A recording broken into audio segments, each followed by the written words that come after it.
As classes returned to in-person after 3 weeks online, the Paisano checked in with students to see how they feel to get back into the classrooms. I think any method of trying to control large groups of people getting together, especially on a college campus, is necessary to try and combat the pandemic. Last semester, I think UTSA did a pretty good job doing that, and this semester, I think these first 3 weeks were kind of crucial to make sure that Omicron didn't become bigger than it needed to be on campus. It has been pretty good for me because I had the opportunity to study my first 2 weeks at home. I'm not from here, I am from Mexico. So yes, I could study at home for the first 2 weeks, and also since I also work, it has been pretty convenient for me. Although I would rather come back to campus because I prefer in-person classes. I mean, I'm not happy with it, but I don't know, this whole situation, the world state is not something to be happy with, so they're making the best chances. I check daily the COVID death charts on CDC. It's not the most fun thing to watch, but it's important to know. My sister works as a medical person. I mean, our deaths currently are still going up. Daily death totals are reaching the first peak. So I don't like online classes. I want to be in person, I want to see people, I want to be able to talk to people, but yeah, I mean, it's making the best of a bad situation.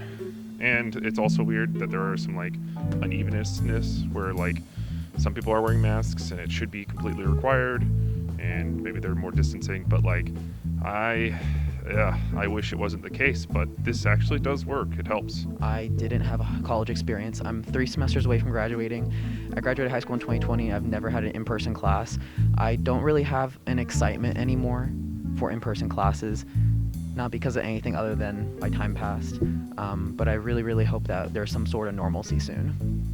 I'm indecisive between if it's good or bad. It's good that we're safe, but then it's kind of bad because, some students like me, who's an architecture major, I have to go to the studio and I have to do a lot of things that are hands-on, so I kind of lose out on opportunities to do in-person that don't let me benefit much into my improvement of learning and stuff. That's how I see it, to be honest. Yes, most of the time, because as much of me gets a little bit upset going I'm missing out on these things, but I understand what they mean because, it's protocol, we have to be safe, we have to protect ourselves and not get ourselves into danger, or else we lose a lot of lives in the end out of this, and it's very important to be protective at all costs.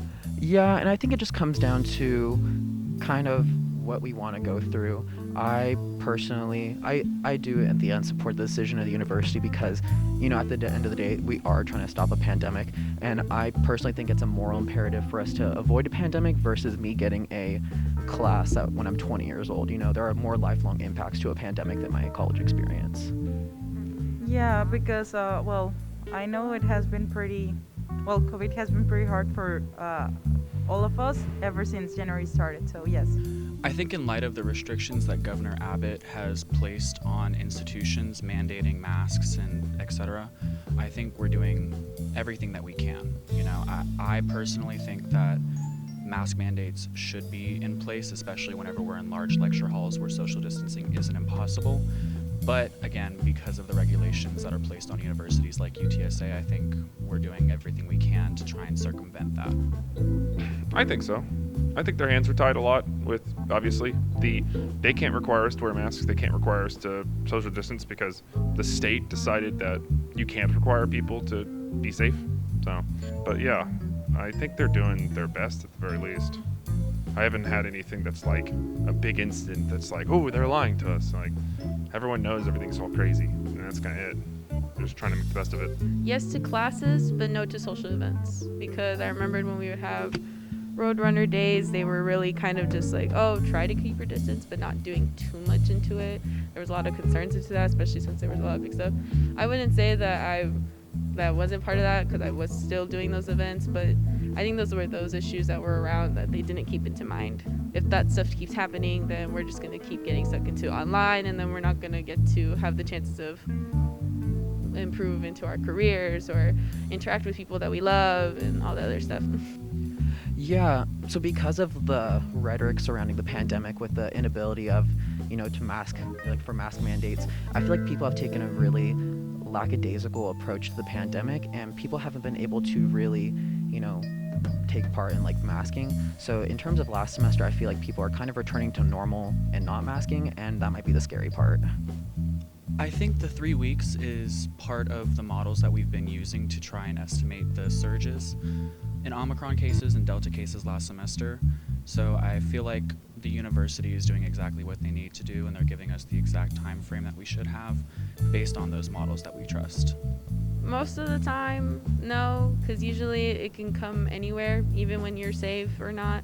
It's sometimes not that great because usually it's crowded and there's a little bit of fear, but at the end of the day, I always remind myself that it's going to be okay. I know myself. I just take my distance and I'll be good. Since most of my courses are like small, I think it will be fine. No, but I'm fully vaccinated. I have a mask, so I'm really hoping for the best. And there are a lot of people on campus who do participate, like, with masking and getting vaccinated. So I'm really glad that the community is really banding together for this.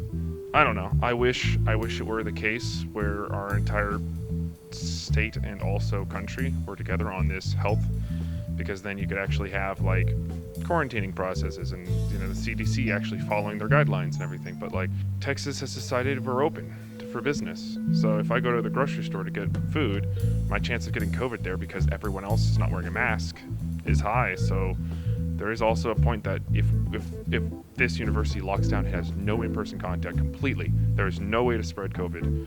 Most students are still going to get COVID because they have to go to their jobs or go to the grocery store or go to the stores, and that's just so like